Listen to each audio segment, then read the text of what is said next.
5 वर्ष महिलेला सतत पोटदुखीचा त्रास होत होता. डॉक्टर बदलले, औषधं बदलली, तपासण्या झाल्या, पण कारण काहीच सापडत नव्हतं.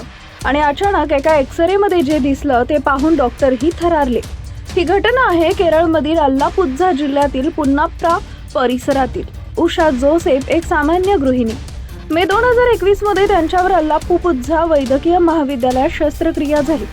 गर्भाशय काढण्याची ही शस्त्रक्रिया होती.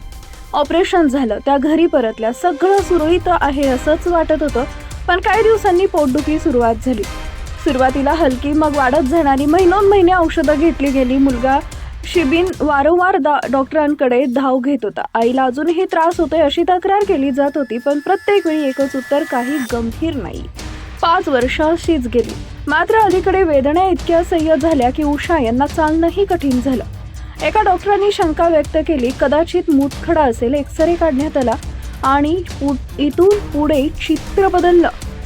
रिपोर्ट हातात येताच डॉक्टर स्तब्ध झाले, कारण मूतखडा नव्हता, काही वेगळंच होतं. उषा जोसेफ यांच्या पोटात एक कात्री स्पष्ट दिसत होती. होय, 5 वर्षापूर्वी झालेल्या शस्त्रक्रियेनंतर एक शस्त्रक्रियेत वापरली जाणारी कात्री त्यांच्या पोटातच राहिली होती. असा धक्कादायक प्रकार समोर आलाय. आता ती कात्री काढण्यासाठी कोच्चीतील खासगी रुग्णालयात पुन्हा शस्त्रक्रिया करावी लागणार आहे. उषा यांच्या मुलानं वैद्यकीय महाविद्यालयावर गंभीर आरोप केले. अल्लापुझा पोलीस ठाण्यात तक्रार दाखल करण्याची तयारी सुरू आहे.